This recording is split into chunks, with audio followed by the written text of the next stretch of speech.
The question I have for any of you is related to the themes of optimism versus pessimism, leadership versus helplessness, et cetera. When I came back from a number of years and living in China, I wrote a big article for The Atlantic essentially on the subject of whether America was going to hell.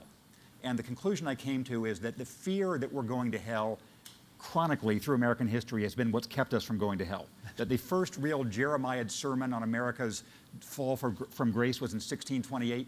And I said, boy, back in 1620 it was wonderful, but in 1628 things had really gone downhill. So would any of you say on the optimism-pessimism spectrum, hearing all the things we've heard about national and corporate troubles, how do you stand? Are you basically optimistic about the resilient capacity in American culture and American business culture, or basically concerned? Is anybody basically concerned, basically on the pessimistic side? Good. Well, that's news in itself. And make the case for your optimism. No, I think if you, aging more than any of us, but those of us who manage businesses around the world and spend time in other countries, there's a lot to recommend all of them. But I would say, with perhaps the exception of China, there's no country in the world that has the optimism of America. And that optimism, it's somehow inherent in our nature. We need to make sure to protect it and to nurture it and to do all the things to preserve it. But that optimism, that belief that we can do better than we've done, that the next generation can do better than we've done, that forward-looking sense, it simply doesn't exist in most other countries, and it has served us well for centuries, and I think can continue to serve us well. I think the fact that we're a nation of immigrants, and you ask who stays and who leaves, that in general it's optimists who leave and see the future. And it turns out optimism is 50% heritable.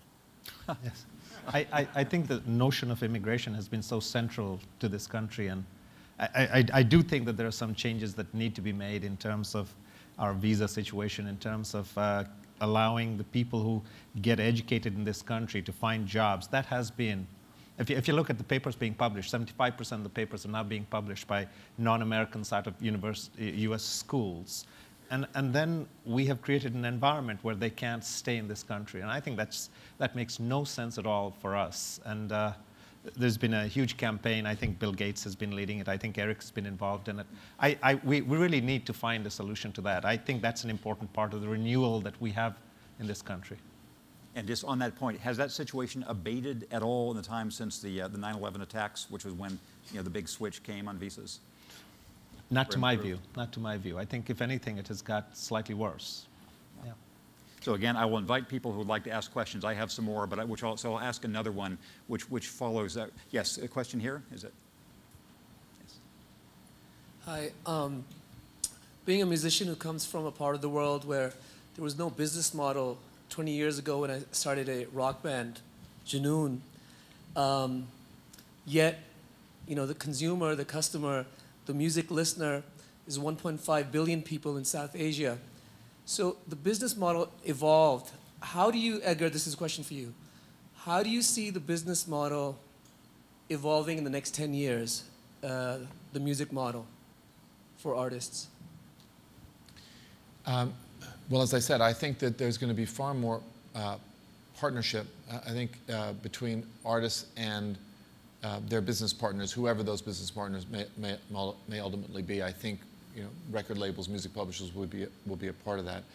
But I think that we're going to see a globalization of content that we've never seen before because of the technology that's really here, but not really deployed in full force. So that the people in the U.S. will be able to listen to your music. You'll be able to listen to their music in a much more free-flowing way. You'll have playlists that you'll be sharing with people in this country and all over, and that will allow music to travel in ways that it hasn't really been able to travel before. In almost every country outside of Japan, Western Europe, and North America, there is no music model. Music is basically stolen, pirated, etc., and it's impossible for musicians to make money other than through live performances and other kinds of things. And I really do think that's another opportunity for technology to allow compensation to flow so that much more creativity and, will come to all parts of the world where there are genius musicians. Thanks. So I have a question I'm going to ask Professor Seligman, then see if the other panelists agree or disagree with his reply. One could make a case that this is a time of failing leadership on many fronts for the United States in particular. It is very difficult on the political front to find people who are willing to put interest beyond the next election, the next filibuster vote or whatever, talk about some of the issues Ted Turner was discussing of long-term issues of national welfare and international survival. The financial community is probably in its lowest esteem it's been in public view for 70 years or so. My own media establishment, with the exception of Tom Brokaw, is not looked on too well by the world in general. Objectively, is the quality of leadership now any better or worse than it's ever been? And is this something that changes over time? Well, I have a confession to make about leadership. So I actually once was the Fox leadership professor. Every time I hear the word leadership, I hold on to my wallet. And let me tell you why. I think followership is homogeneous. And I'll tell you what I think it is. And I think leadership is domain specific, that it depends on what you're leading. So I believe when I talk to drill sergeants or CEOs about PERMA, that what you want to instill in followers is more positive emotion, more better relations, more meaning, and more accomplishment. So I actually think the measure and the purpose of leadership is PERMA. It's followership, and that's homogeneous. But the way you do this at Procter & Gamble or Motorola or the University of Pennsylvania or the U.S. Army is fantastically different, and that the leaders are not interchangeable. So I'm very interested in followership. I agree. I don't think leaders are interchangeable. And I think a big part of what you try to do is find a person's help a person find his or her meaning, his or her inspiration, and then find the position for them to play that brings out the best in her. And the beauty of a place like P&G is we have lots of positions, okay? And but I think that is a really important part of it. And if you think about growing over a lifetime, we're going to live longer. We're going to work longer. You know, if companies like ours are going to have any kind of a chance, see, I believe our employees vote every 3 to 5 years about, first of all, whether they're going to join us. We don't select anymore. They choose us. Mm-hmm. And I'm sure that's true at Google, okay? Second thing is, then they re-choose us every 2 or 3 years. So we've got to keep winning those elections. And manipulation doesn't work, control doesn't work, none of that stuff works. So they have to be re-energized, they have to recommit. So I totally agree with you. You know, I can think of a lot of things that you would not want to put me anywhere near because I would make a huge mess of it. But for some reason, I landed in this and it's worked out okay. So we have one more minute here. Did any of you hear anything in your colleagues' discussions that you wanted to second, rebut, or elaborate upon?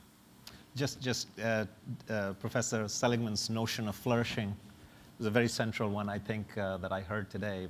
Very interesting, and interesting to think about how that concept can be used in corporations in terms of measuring flourishing. And I don't think it's surveys. I think it has to be something much more subterranean than that.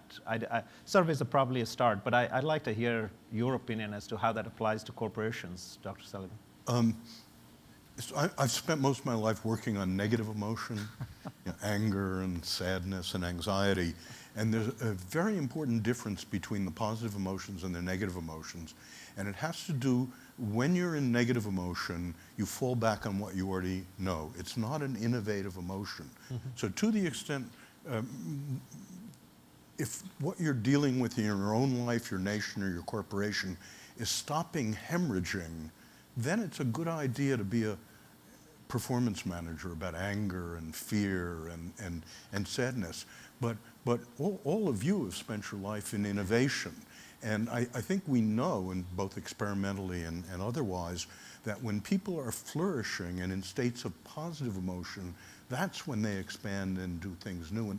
And that's why my guess would be that for growth, that flourishing and the positive emotions are the evolutionary substratum of what we call positive sum games, growth. There's more to discuss here, but we have time for just a 2-minute surprise session, which is going to come. And although Professor Seligman didn't know this wasn't a setup, his comments about the importance of followership are the exact perfect segue to what we're about to see. So I and my fellow panelists are going to go back to our seats, and Derek Sivers is going to be here to show us a surprise. So please welcome Derek Sivers, and thank our panelists. Thank you, Jen.